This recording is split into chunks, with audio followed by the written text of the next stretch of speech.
말씀과 같더라. 다 같이요. 여호와께서 모세에게 이르시되 바울의 마음이 완강하여 백성 보내기를 거절하는도다.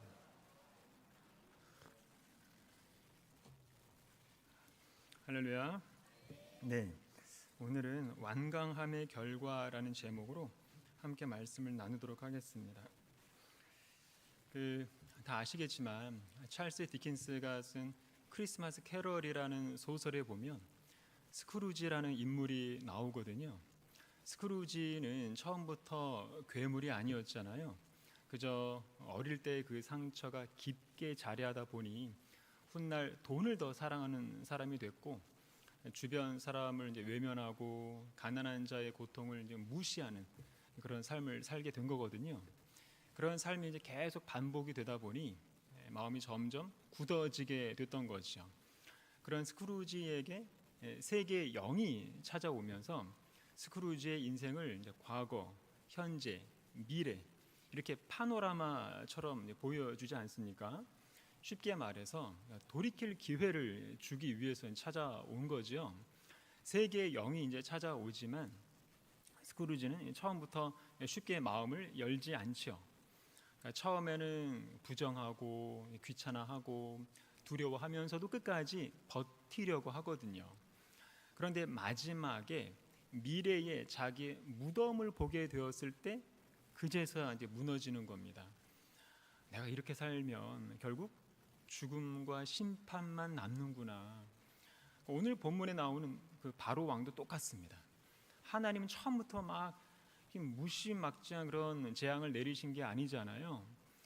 처음에는 그 지팡이 이적을 보여주시고 뱀 이적을 보여주시면서 계속해서 이제 돌이킬 기회를 주시는 거거든요. 그런데도 바로 왕은 매번 마음을 닫아버리지 않습니까? 그러니까 경고의 말씀이 없었던 게 아니라 말씀을 듣지 않은 거죠. 그렇게 완강하게 버텼을 때 어떤 결과가 일어나는지를 오늘 본문이 잘 보여주고 있는 겁니다. 9절을 보겠습니다. 다 같이요. 시작. 바로가 너희에게 이르기를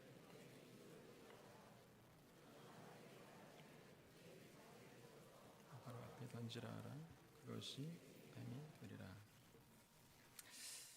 자, 지팡이를 던져서 뱀으로 변하는 이적은 4장에도 나오거든요. 그런데 4장의 상황은 그 대상이 이스라엘 백성입니다.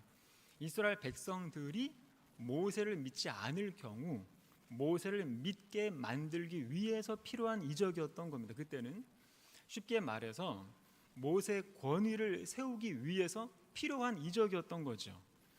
4장에서 지팡이가 변했던 뱀은 위험한 뱀으로 나오는데, 그래서 모세가 그 뱀을 보자마자 무서워서 피했다고 나오거든요. 그런데 오늘 7장에 나오는 이 뱀은 더 위험하고 더 무서운 뱀으로 묘사가 됩니다. 어떤 번역본을 보면 드라곤으로 나오기도 하고 악어라고 나오기도 하거든요. 그러니까 그 크기 자체가 4장에 나왔던 그 뱀보다는 훨씬 컸던 거를 알 수 있지요. 그래서 12절에 보면 아론의 뱀이 요술사들의 뱀을 삼켰다는 말씀이 이제 이해가 되시겠죠. 자, 성경에서 뱀은 보통 지혜를 상징합니다. 그래서 예수님도 뱀을 지혜의 상징으로 이제 묘사를 하시거든요. 뱀같이 지혜롭고. 그래서 애굽이 뱀을 숭배하면서 지식과 학술이 발달하는 그런 나라로 나오는 거죠. 그래서 출애굽기에서 반복해서 나오는 그 뱀 이미지는 애굽을 상징하는 거고, 그 뱀을 상대하는 이미지가 바로 모세의 지팡이인 겁니다. 그러니까 하나님께서 계속 뱀 지팡이 이렇게 바꾸면서 놀리시는 거는 뭐냐면 애굽을 하나님의 손 안에서 좌지우지하겠다. 지금 바로 왕이 아무리 그 4장의 상황보다 더 위험하고 더 무섭고 더 강팍할지라도 여전히 하나님의 주권 아래 있음을 보여주겠다, 이걸 말씀하시는 겁니다. 우리도 마찬가지거든요. 시간이 막 지나면 바로의 상태는 더 완악해지게 마련인 것처럼 지금 우리가 살아가는 이 삶의 상황도 비슷하다는 거지요. 시간이 흐르면 흐를수록 상황은 처음보다 더 복잡해지고 더 악해지고 이 나라의 상황도 점점 더 좋아지는 게 아니라 더 완고해지고 더 강팍해져 버리는 위정자들, 이 시대 교회의 그 영적인 상황도 점점 더 어두워지고 이럴 때 우리의 시각은 더 좌절이 되거든요. 그렇지만 하나님의 시각은 여전히 똑같다는 것을 알아야 됩니다. 오늘 본문이 4장의 상황보다 더 위험하고 더 무서운 상황으로 변했을지라도 하나님의 시각은 여전히 똑같다는 거지요. 뱀이 악으로 변하고 드라곤으로 변하든 말든 그것들은 여전히 하나님의 손 아래에 있는 지팡이일 뿐이다. 달라지는 건 인간밖에 없지요. 상황에 따라서 감정이 변하고 더 나쁘게 변하는 건 인간들이지 하나님은 늘 동일하시고 이 나라는 여전히 하나님의 주권 아래에 있다는 겁니다. 태산이 높다 하되 하늘 아래 뇌이로다라는 이런 시조가 있지요. 태산이 아무리 높아봤자 그래봤자 다 하늘 아래에 있는 똑같은 산일 뿐이다. 마찬가지로 바로 왕이 아무리 위대하고 무서운 왕일지라도 그냥 한낱 코로 숨쉬는 그냥 다 똑같은 인간일 뿐인 거예요. 1분만 숨을 못 쉬면 쓰러지는 그런 약하디 약한 동물일 뿐인 거죠. 그래서 이사야도 뭐라고 하냐면 너희는 인생을 의지하지 말라. 그의 호흡은 코에 있나니 새말 가치가 어디 있느냐. 호흡이 그 코에 있는 모든 생명체는 고작 해 아래에서의 삶이 한계라는 거죠. 그러니 의지하지 말라는 거예요. 새말 가치조차 없다는 거예요. 고작 코라는 한계에서 벗어날 수 없는 거예요, 인간은. 그게 하나님께서 인간에게 정해주신 절대적인 한계라는 거지요. 예를 들어서 야구장이 있습니다. 야구 경기에서 이기기 위해서 양팀은 막 치열하게 전략을 짜고 모든 기술과 에너지를 다 쏟아붓거든요. 경기 중에는 이게 뭐가 마음에 안 들기도 하고 그래서 선수들끼리 막 치고 받고 싸우고 벤치 클리어링이 이렇게 발생하기도 하지요. 그런다고 경기가 중단되지 않습니다. 그것도 어떻게 보면 경기의 일부라고 보기도 하거든요. 그리고 경기 중에는 심판 오심도 나옵니다. 그것 때문에 누구는 이익을 보기도 하지만 다른 누구는 억울하게 손해를 보기도 하잖아요. 그러니까 하나의 그 경기 안에서 웃기도 하고 울기도 하고 괴롭기도 하고 탄식하기도 하거든요. MVP가 나오고 영웅이 나오기도 하지만 누구는 역적이 되기도 하거든요. 그런데 그의 그래봤자 경기장 안에서 벌어지는 게 전부라는 거죠. 그게 공간적인 한계라는 거예요. 그리고 시간적으로는 9회 말까지라는 한계가 있거든요. 우리 인생도 이런 야구 경기하고 상당히 비슷하다고 볼 수 있습니다. 인생의 온갖 부침을 다 겪는다고 해도 시간적인 한계 그리고 공간적인 한계를 벗어나지 않습니다. 아무리 불행해도 그 불행에는 한계가 있고 아무리 잘나도 그 잘나면은 한계가 있습니다. 그래서 솔로몬은 그 모든 걸 다 헛되다라고 말하고 있거든요. 그리고 경기 도중에 쉬는 시간에 야구장을 그 하늘에서 보여주는 장면이 나오거든요. 하늘에서 보면 야구장이 그렇게 작습니다. 그 좁아터진 곳에서 서로 이기겠다고 막 피터지게 싸우고 막 난리도 아니거든요. 저 조그마한 곳에서 이기든 지든 별로 큰 차이가 없을 텐데 저 작은 곳에서 사람이 잘나봤자 얼마나 잘나고 못나봤자 얼마나 못나겠어요. 그러니 저 작은 공간 안에서 내가 세계 최고라고 의스대고 있는 게 웃기는 거죠. 세계 최고라고 해봤자 한계, 그 한계 안에서 최고인 거잖아요. 야구 하나만 세계 최고인 거지 모든 게 다 세계 최고는 아니잖아요.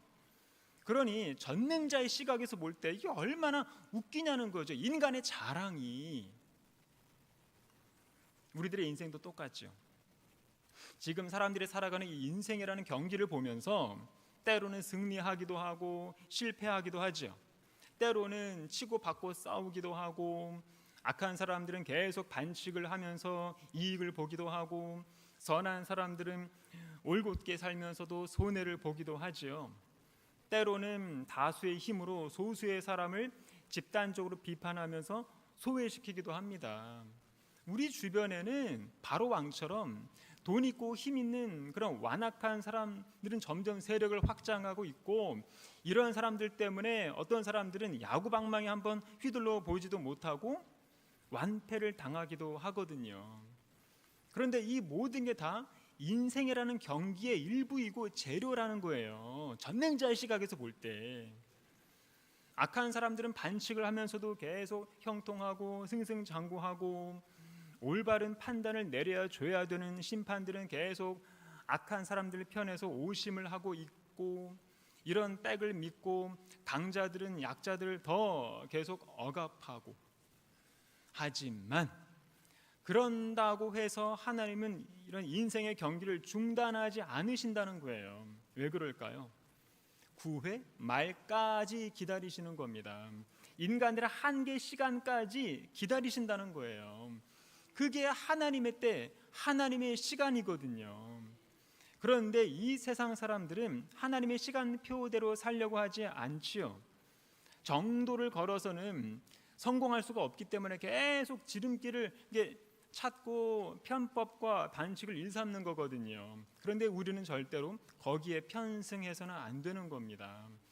좀 돌아가더라도, 아니 좀 많이 돌아가더라도 하나님이 원하시는 길, 하나님이 원하시는 방법대로 경기를 치러야 되거든요. 세상의 재판장이 아니라 하늘의 재판장을 의식하면서 살아야 되는 거지요. 11절 보면 다 같이요. 시작. 바로도 현인들과 마술사들을 부르매.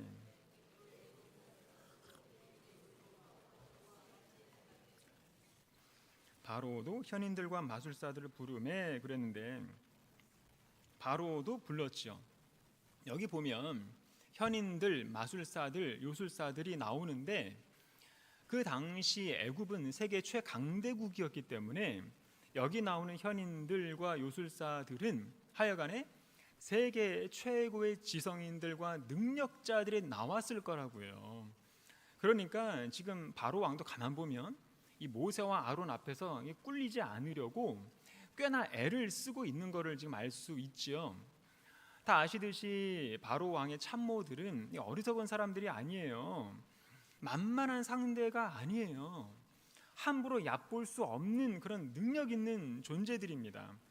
12절에 보면 각 사람이 지팡이를 던짐에 뱀이 되었다 이렇게 나오는데, 다시 말해서 그 자리에 있던 바로의 참모들도 다 각자 가지고 있는 지팡이를 던지니까 뱀이 되었다는 거잖아요. 그러면 그 장소가 뱀들로 우글거렸겠죠. 이거는 나름 꽤 능력이 있다는 거예요. 참모들도. 그러니까 이 말은 일반 개인이 상대하기에는 이 바로의 참모들은 수적으로도 그리고 능력으로도 이거는 상대할 수가 없는 거지요. 모세와 아론 정도 되니까 하나님의 백을 믿고 가는 거지, 하나님이 없다면 이거는 도저히 상대할 수가 없는 존재라는 거예요. 마찬가지입니다. 지금의 현실에서 공중 권세 잡은 자가 지배하는 이 세상에서 우리 그리스도인들이 상대하기에는 이 세상의 실력은 만만치 않고요.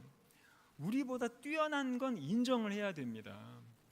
직접 맞붙었을 때 우리가 실력을 갖춘다고 해도 이 세상이라는 환경과 조건 하에서는 이기기가 어렵습니다. 왜냐하면 이 세상은 사탄 마귀의 홈그라운드거든요.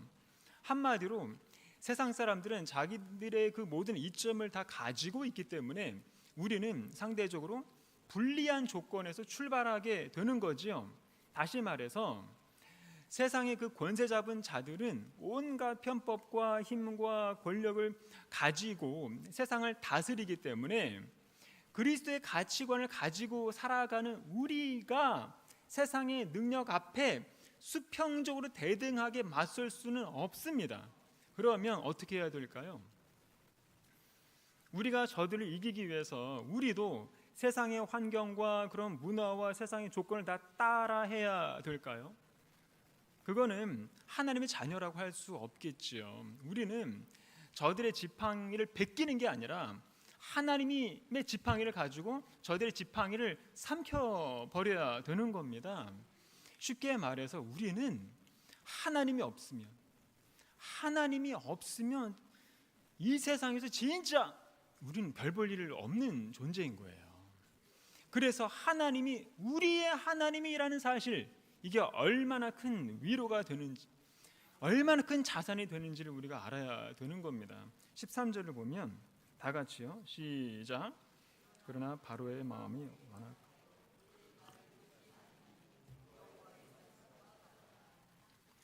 자, 13절에서 만약에 바로의 마음이 완악하여 그들의 말을 듣지 아니하니, 이게 아니라 바로가 마음을 고쳐먹고 모세의 말을 들었더라, 이렇게 나왔다면 그 다음에 나타날 이적들은 없었겠죠. 그런데 바로는 계속 말을 안 듣잖아요. 그래서 그 다음에 더 센 이적이 나오고 또 말을 안 들어서 더 센 이적이 나오고, 이렇게 이제 반복이 되는 거거든요. 이런 식으로 계속 이제 반복적인 이적의 핵심이 뭘까요? 이 땅의 사람들이 심심해하니까 하나님께서 좀 이적을 좀 많이 보여주려는 게 목적이 아니라 하나님이 누구신지를 알게 하는 것이 목적인 겁니다. 그래서 출애굽기 7장 5절에 보면 애굽 사람이 나를 여호와인 줄 알리라. 9장 16절에도 보면 나의 능력을 내게 보이고 내 이름이 온 천하에 전파되게 하려 함이라. 10장 2절에도 내 아들과 내 자손의 귀에 전하기 위함이라. 너희는 내가 여호와인 줄을 알리라. 14장 4절에도 보면 애굽 사람들이 나를 여호와인 줄 알리라. 이렇게 나오는 거죠. 그러니까 쉽게 말해서 기적이 목적이 아니라 여호와를 알게 하는 것이 목적인 거고, 기적은 그 목적을 위한 수단에 불과한 겁니다.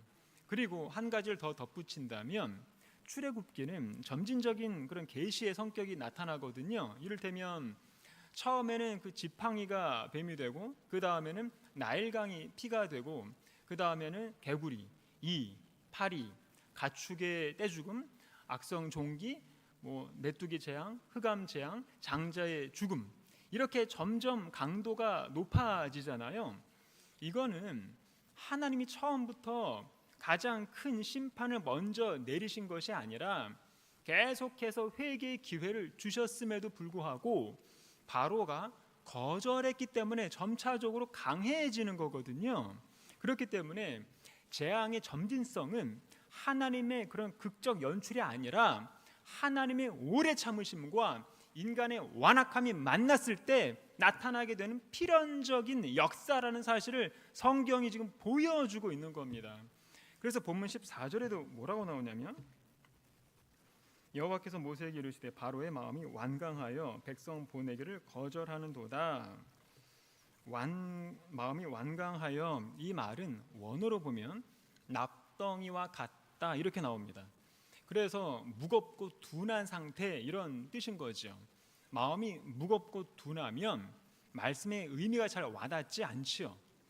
마음이 완강하면 아예 말씀 자체가 들리지도 않을 뿐만 아니라 말씀을 들어도 무슨 뜻인지 모르게 되고, 말씀의 뜻을 모르기 때문에 순종이 나올 수가 없습니다.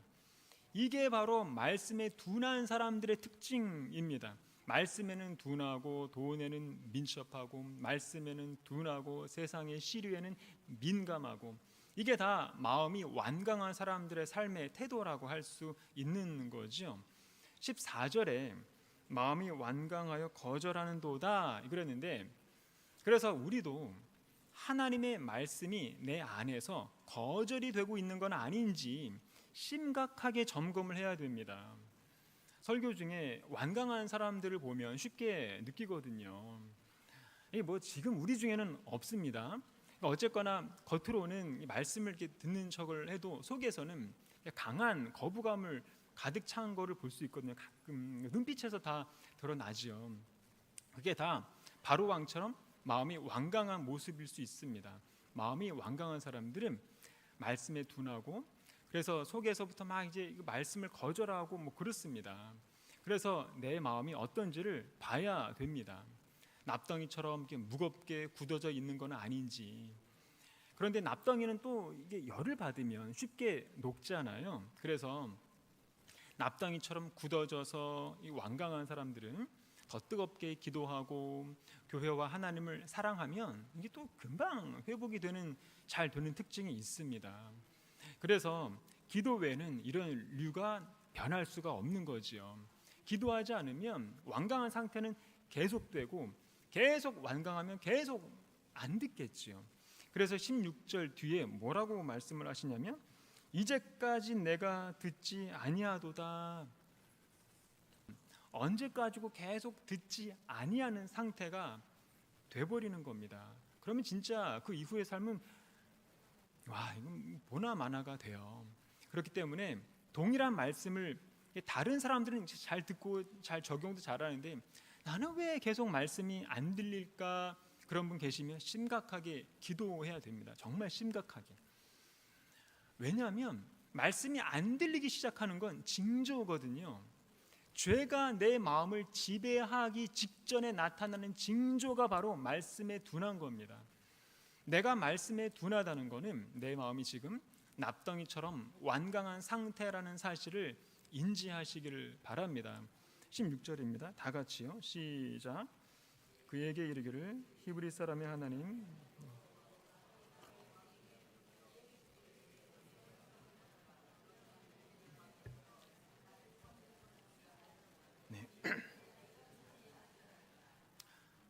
네, 잘 보시면 내 백성을 보내라는 거예요. 내 백성. 우리가 착각해서는 안 되는 게 뭐냐면, 출애굽을 시키려는 하나님의 진짜 목적을 혼동해서는 안 됩니다. 출애굽기 7장을 읽을 때쯤 되면 많은 사람들이 혼동을 하거든요. 출애굽의 목적은 바로 왕과 애굽 백성들에게 여호와가 전능하신 하나님이라는 사실을 확인시켜 주는 거다라고 생각을 하는데, 그게 아니라는 거예요. 출애굽기를 보면 바로 왕과 애굽 백성 그들이 나를 여호와인 줄 알리라, 이런 문구가 계속 반복해서 나오다 보니까 출애굽기를 읽는 사람들도 점점 혼동이 되는 거지요. 물론 바로 왕과 그 애굽 백성들이 하나님을 안 믿는 것보다는 믿는 게 더 낫겠지요. 하지만 그거는 출애굽 과정에서 나타난 하나의 그 부수적인 결과일 뿐인 거지, 그게 출애굽의 진짜 목적은 아니라는 거예요. 16절에 나오듯이 내 백성을 보내라, 그들이 나를 섬길 것이니라. 그러니까 출애굽의 진짜 목적은 하나님의 백성인 겁니다. 하나님의 백성이 하나님의 존재와 능력을 알게 됨으로 말미암아 다시 하나님을 섬기는 게 되는 것, 이게 출애굽의 목적인 거고, 이 과정에서 불행히도 바로 왕과 이 애굽 백성들은 재료가 되었을 뿐인 거죠. 내 백성을 보내라, 그들이 나를 섬길 것이니라. 나를 섬길 내 백성, 하나님의 관심은 오로지 하나님 당신을 섬기는 당신의 백성에게만 관심이 있다라는 것을 아셔야 됩니다. 그 얘기하는 거예요. 16절이. 예를 들어보죠. 돌잔치를 한번 생각해 보시기 바랍니다. 돌잔치에 내 아이만 나오던가요? 그렇지 않죠. 이벤트 행사 직원들도 나와서 부대 행사를 더 화려하게 진행을 하잖아요. 얼마나 재미있게 하는지 모릅니다. 꼭 그 사회자가 주인공처럼 보이거든요. 돌잔치를 시작하는 순간부터 거의 1시간 가까이 그 사회자가 현란한 말솜씨와 그 재주를 부려서 하객들 막 정신을 다 빼놓잖아요. 중간중간 막 선물도 이렇게 나누어 주니까 사람들이 이제는 막 그 사회자 눈치만 보면서 잘 보이려고 막 사회자한테 모든 집중을 이렇게 다 쏟거든요. 모든 분위기는 이제 사회자가 꽉 잡고 있어요. 그만큼 권한을 부여받았어요. 그 시간만큼은. 그래서 그 시간만큼은 진짜 주인공 아이라는 존재를 잊어버리는 거예요. 사람들은 자기들이 돌잔치에 온 목적을 아주 잠시 잊어버리는 겁니다. 왜냐하면 화려한 막 조명이 있고 근사한 분위기에다가 사회자가 부대 행사를 아주 재미있게 진행을 하고 막 선물 세례도 막 퍼붓고 게임도 하고 맛있는 뷔페도 있으니까 그런 겁니다. 자, 그런데 아무리 이런 부대 행사가 화려하다고 해도 돌잔치의 목적과 주인공은 누구죠? 내 아이거든요. 다른 모든 것들은 그저 내 아이를 위해서 존재하는 그런 재료이고 도구일 뿐인 겁니다. 내 아이 이외에 다른 모든 것들은 다 한번 쓰고 버릴 것들이고요. 다 쓸모가 없는 것들이죠. 하나님의 목적이 바로 이거라는 거예요. 내 자녀, 내 백성이 주변에 있는 화려한 이벤트들 그리고 권세 있는 그런 존재들 때문에 정신이 빼앗겨서 하나님 아버지의 존재를 놓치지 않기를 원하시는 거예요. 하나님은 사람들이 출애굽기를 읽다 보면 주인공이 마치 애굽의 왕인 것 같기도 하고 또는 모세와 아론이 주인공인 것 같기도 하고 막 지금 성경을 읽고 있는 지금 우리들도 지금 모세와 아론이 보여주고 있는 이런 화려한 그런 이벤트 어마어마한 그런 기적의 정신에 빼앗겨 가지고는 하나님의 진짜 목적을 혼동하고 있거든요. 하지만 출애굽기의 유일한 주인공은 하나님 자신이고요. 하나님의 유일한 목적은 바로 내 백성, 내 백성이 하나님을 예배하고 하나님을 섬기도록 하는 것, 여기에서 벗어나면 안 됩니다. 지금 우리 주변도 똑같습니다. 바로 왕처럼 완강하고 강팍한 사람들 많아요.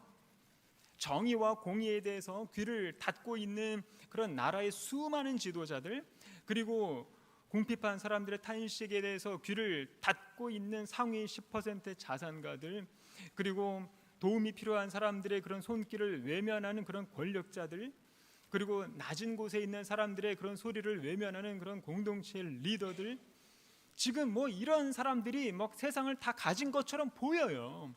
이런 사람들이 세상의 주인공처럼 보여요. 그래서 마음대로 국가를 막 좌지우지하고 국민들의 삶을 막 조정하고 공동체를 이렇게 자기 입맛대로 이렇게 주무르고 그러잖아요. 그만큼 권한을 가졌어요. 그 시간만큼은. 그래서 사람들이 이런 권력자들한테 잘 보이려고 자꾸 이렇게 눈치를 보는 거예요. 하지만 이제 돌잔치 사회자의 시간은 얼마 남지 않았습니다. 이제는 진짜 주인공이 등장할 시간이 다 됐지요. 진짜 주인공이 등장하면 모든 엑스트라들은 다 내려와야 됩니다. 그러면 진짜 주인공이 나와서 돌잡이 하듯이 우리의 주인공께서 등장하셔서 잡으실 겁니다. 뭘 잡으실까요? 세상의 지도자들과 자산가들과 권력자들이 내던져버린 정의와 공의와 긍휼을 다시 잡으실 겁니다. 그리고는 이렇게 말씀하실 거예요. 내가 바로 여호와 하나님이다. 그러면 여지껏 변두리에서 인내하면서 애통하면서 살아왔던 그런 하나님의 자녀들이 일어나서 하나님의 존재와 능력을 찬양을 하게 될 겁니다. 이 거룩하다 거룩하다 거룩하다 만군의 여호와여 그의 영광이 온 땅에 충만하도다. 그래서 지금 우리는 인내하면서 탄식하면서 지켜보는 거죠. 어쩌면 우리와 다르게 하나님은 지금 웃고 계실 수도 있습니다. 시편 2편처럼 하늘에 계신 이가 웃으시며 주께서 그들을 비웃으시리로다. 하나님은 세상 곳곳에 군림하고 있는 그런 완강하고 강팍한 지도자들 재료 삼아서 기가 막힌 구원의 작품을 완성하고 계시기 때문에 우리는 하나님을 기대하면서 우리의 역할에 충실하면 되는 겁니다. 우리의 역할이 뭘까요? 16절에 나오듯이 하나님의 택함 받은 백성답게 우리의 아버지 하나님을 예배하고 섬기는 겁니다. 하나님을 섬기는 데 있어서 방해되는 것들은 기적으로서 다스리는 하나님이시기 때문에 하나님께서는 우리가 자유롭게 하나님을 섬기고 예배하기를 원하신다는 거죠. 22절을 보면 다 같이요. 시작. 애굽 요술사들도 자기들의 요술로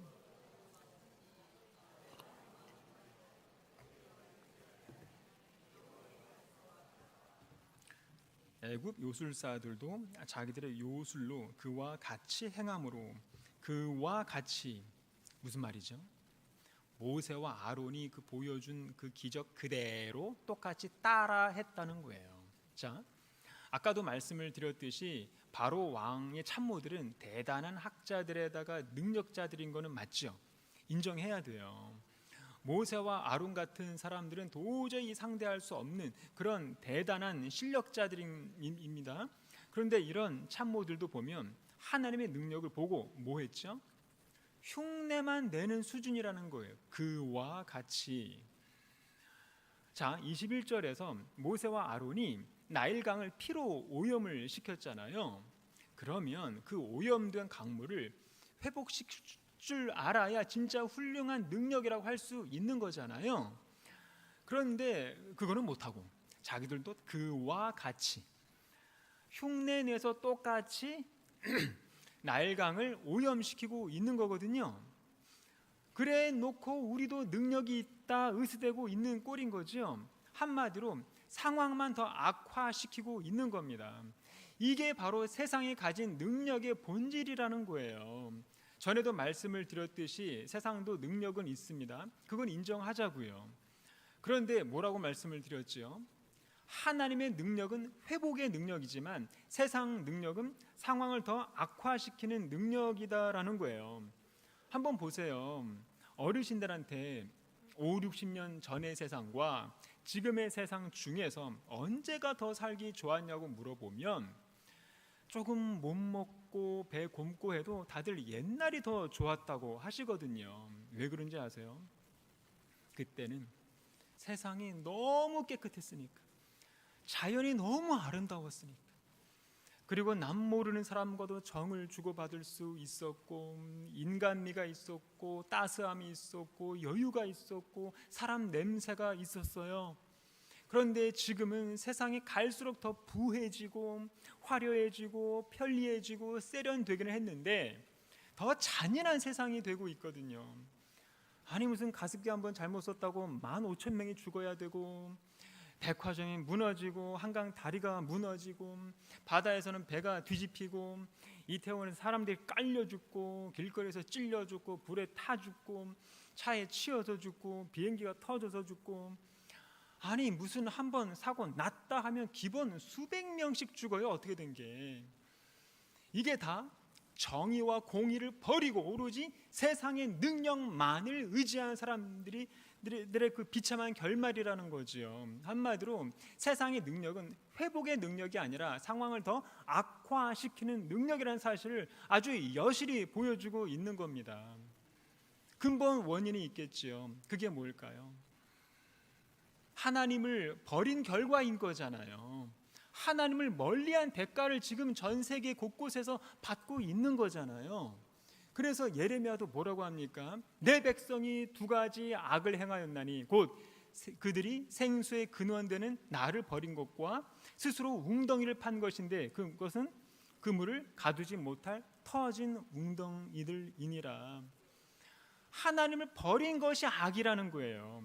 그 악에 대한 대가는 비참하다는 거지요. 자, 어쨌든 첫 번째와 두 번째 이적까지는 바로 왕의 참모들도 따라하는데 세 번째 이적부터는 못 따라합니다.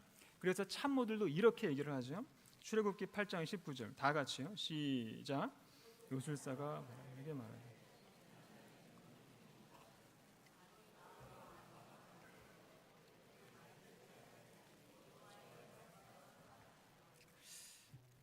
그리고 첫 번째부터 세 번째 기적까지는 이스라엘 백성들과 애굽 백성들이 동일하게 겪습니다. 그런데 이 네 번째 기적부터는 이스라엘 백성들이 살고 있는 고센 땅에는 재앙이 임하지 않거든요.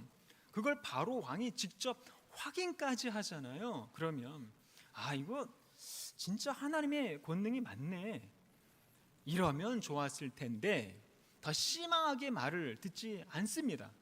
그래서 23절에 보면 바로가 그 일에 관심을 가지지도 아니하였다라고 나옵니다. 그리고 25절에 보면 여호와께서 나일강을 치신 후 이레가 지나니라 그랬는데, 피재앙이 일주일 동안 있었다는 얘기잖아요. 피재앙이 이 정도면 웬만한 인간은 다 항복을 하거든요. 한번 상상을 해보세요. 수돗물을 틀면 피, 땅만 파면 피, 약수터만 가면 피만 나오는 게 아니라 피 비린내가 진동을 하겠죠. 어딜 가나 피와 피 비린내. 그거 어떻게 살아요? 하루도 힘들지요. 그런데도 완강했다고 나옵니다. 와, 이게 사람인지 짐승인지. 그래서 하나님께서 연거푸 10개의 재앙을 터뜨리시는데, 기간적으로 따지면 10월부터 3월까지니까 총 6개월입니다. 6개월. 아시는 분도 계시지만 자택 격리를 한 보름만 해보세요. 저도 코로나 초반에 2주간 강제 격리를 당한 적이 있는데 그거 답답해서 미치거든요. 그런데 지금 6개월 동안 온 나라의 백성이 이렇게 10가지 재앙 속에서 살았던 거예요. 비참하게. 누구 때문이죠? 하나님을 모르는 강팍한 바로 왕 한 명 때문에, 하나님 말씀을 거역하는 자존심 센 왕 한 명 때문에, 하나님의 백성들을 핍박하는 바로 왕 한 명 때문에. 그래서 우리가 지도자를 위해서 기도 많이 해야 되는 이유가 이겁니다. 고집세고 어리석은 지도자 한 명 때문에 지금 전 세계 곳곳에서 얼마나 많은 사람들이 비참해하고 있는지 다 아시잖아요. 지금 본문을 보면 바로 왕 주변에 있는 참모들은 겨우 2번의 마음이 완악하게 되어 그들의 말을 듣지 아니하였으니. 무슨 말이죠? 이거는 누가 봐도 하나님의 권능입니다. 좀 들으세요. 그렇게 유능하고 똑똑한 참모들의 말도 듣지 않고 더 완악했다고 나오지요. 똑같잖아요. 지금 자기랑 생각이 조금만 다르다고 가차없이 잘라버리잖아요. 지금도. 그러니까 이 나라뿐만 아니라 전 세계 위정자들이 얼마나 완악한지 몰라요. 안 듣습니다.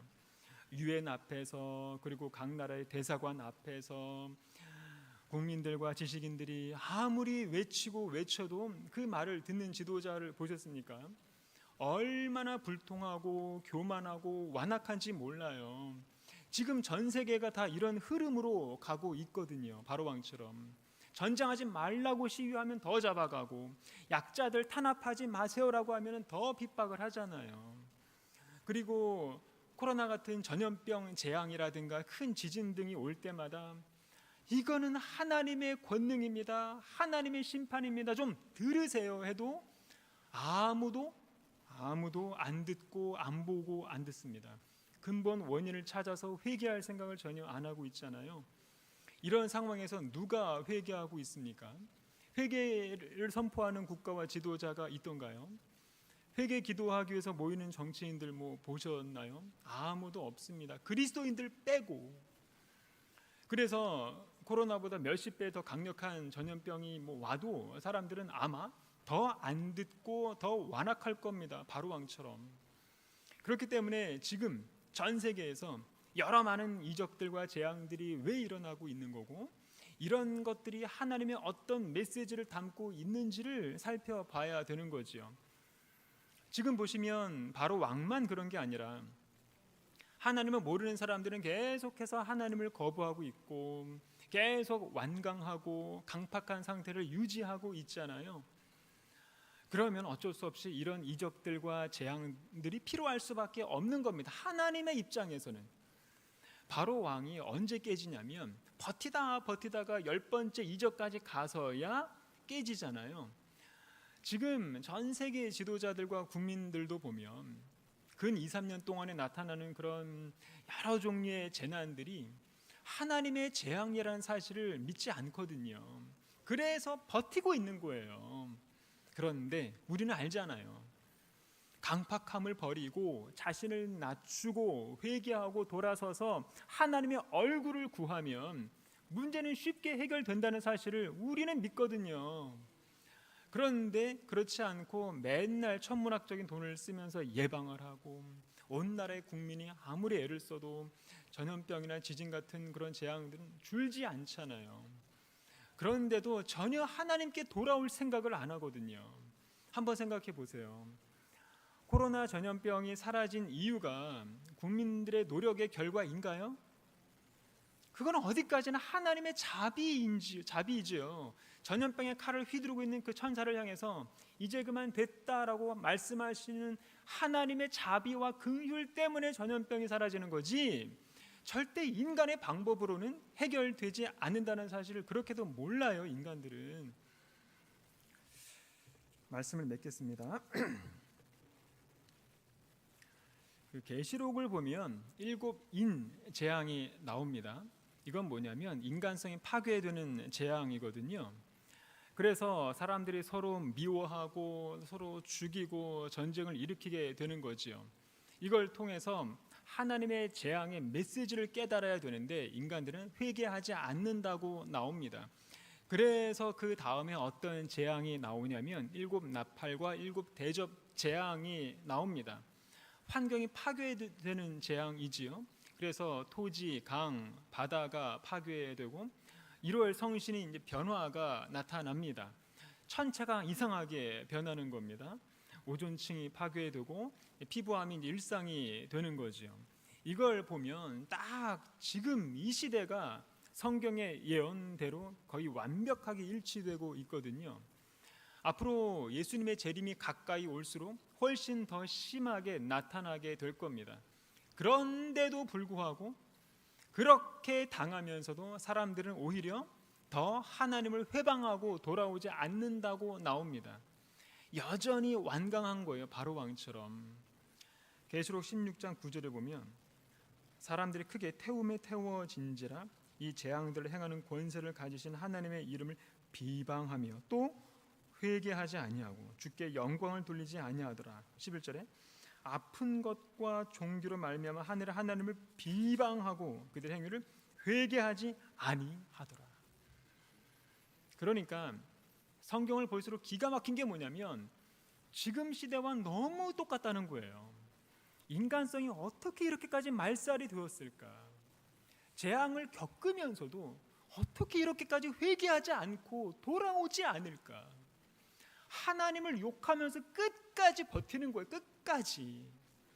그래서 하나님께서 이제는 더 이상 어쩔 수 없이 최종 심판을 준비하시는데 그게 뭐죠? 바로 백보좌 심판입니다. 이거는 뭐냐면 모든 불신자들 지옥으로 떨어뜨리시는 거죠.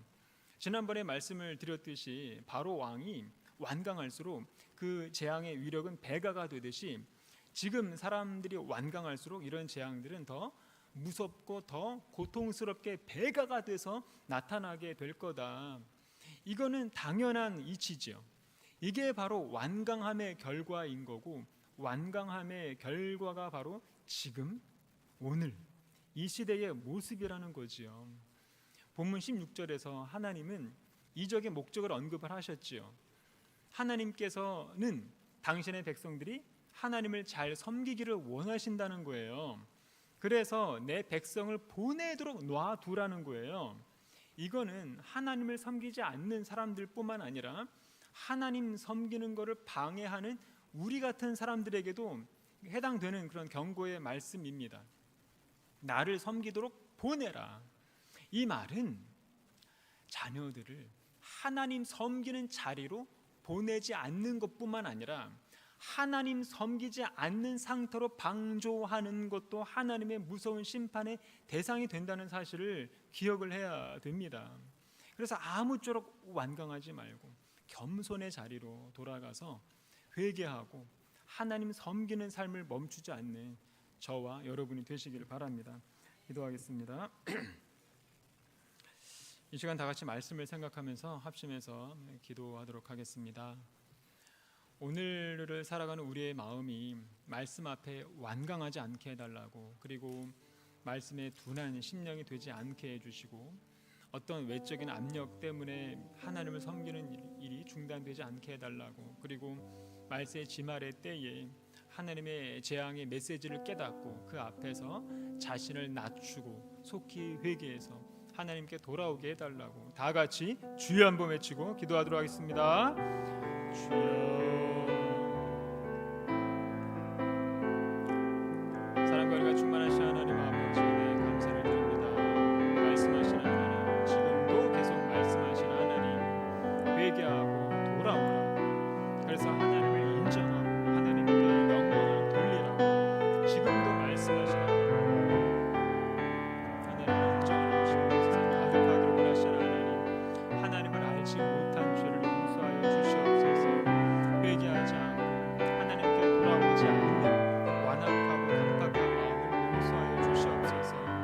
이적의 제약이 나타나기 전에 하나님의 그 은혜를 용서하고 하나님의 인자한 말씀을 아버지 자원하여 나오게 해주시옵소서. 이 세상을 갈수록 더 악해지고 막강해지고 더 하나님을 거역하는 인생이 많아지고 있습니다. 이런 세상의 시류 속에서 하나님을 믿는 그리스도인들 투쟁을 하게 될 때가 많이 있습니다.